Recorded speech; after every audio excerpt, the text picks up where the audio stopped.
Here is your YouTube for the 1958 Lincoln Continental, a bold and extravagant chapter in Lincoln's evolution.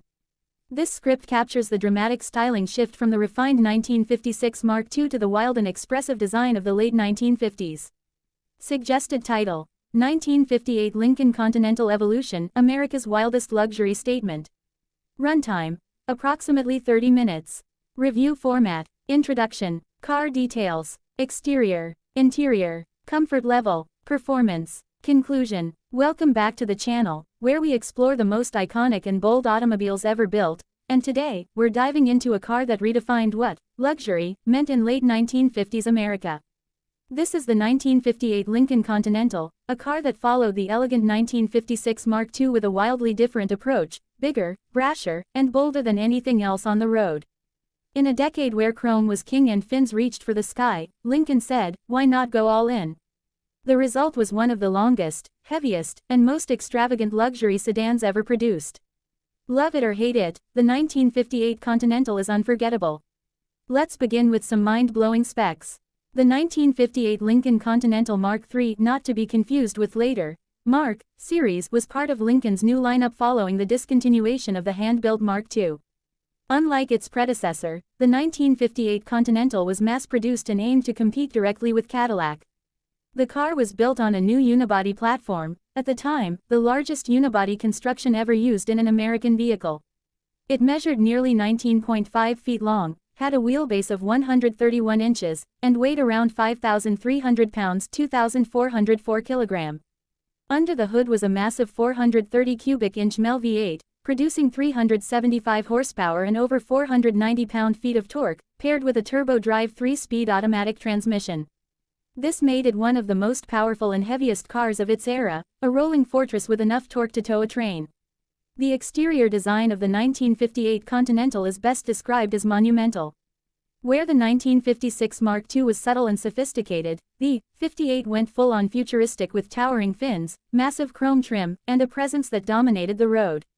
At the front, you have a massive grille with a mesh pattern that stretched nearly the entire width, flanked by quad headlamps that were just becoming fashionable.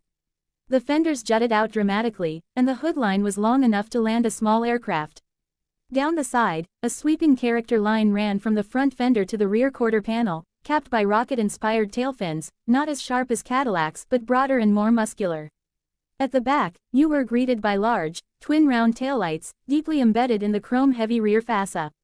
The trunk lid featured an elegant, Continental kit design indentation, but without the external spare. Everything about the exterior screamed space age. It was a car designed to be noticed, a luxury cruiser that turned streets into red carpets. Inside, the 1958 Continental was all about comfort, opulence, and drama.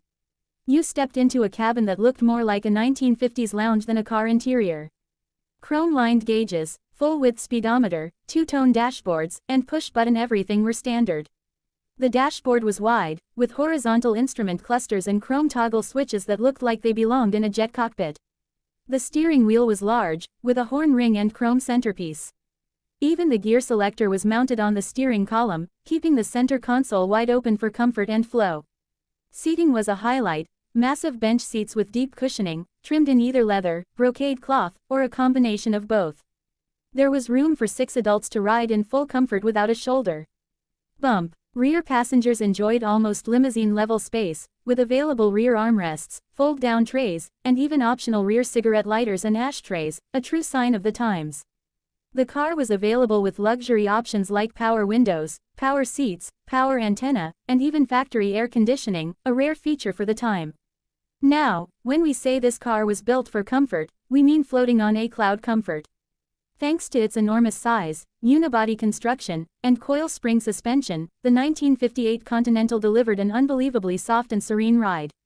Bumps were absorbed without a trace, and road imperfections felt non-existent. The car's weight helped soak up vibration, while thick insulation kept wind and engine noise at bay. The seats were wide enough for a family of 4 to sit across, seriously, and they were built with thick padding and wide armrests. Everything from the seat angle to the spring stiffness was engineered for maximum ride comfort. Even at highway speeds, the Continental glided effortlessly.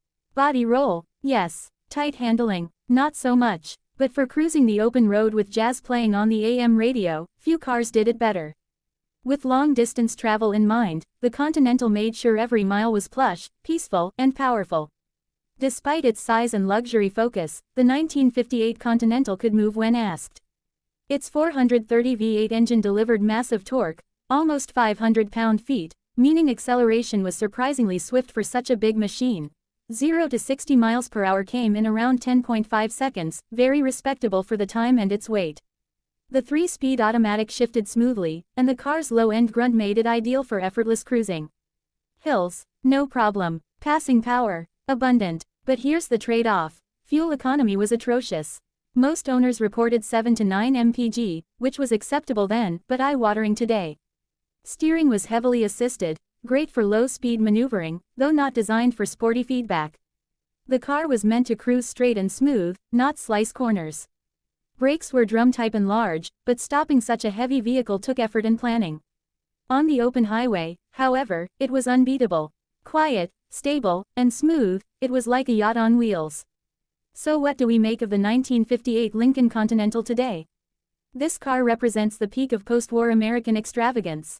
It was bold, brash, and unashamedly huge, a true reflection of the optimism and ambition of 1950s America. While the 1956 Mark II was all about subtle craftsmanship and exclusivity, the 1958 Continental was about presence, power, and dominating the boulevard. It wasn't everyone's cup of tea, even back then, but those who owned one knew they had something truly special. Today, it stands as a monument to an era when automakers dreamed big, designed bigger, and weren't afraid to push boundaries. The Continental evolved again in the 1960s with a completely new design, one that returned to restraint and introduced the iconic suicide doors. But the 58, it was the wild child, the boldest and most unapologetic version of what American luxury could be. Thanks for riding along in this deep dive. If you enjoyed this look back at the 1958 Continental, drop a like, hit subscribe, and let us know in the comments, what's your favorite luxury car from the 1950s? Until next time, keep it classic, stay curious, and never stop exploring automotive history. Would you like a follow-up script comparing the 1958 Continental to the 1959 Cadillac Eldorado, or an evolution timeline covering Continental design from 1940 to the 1970s?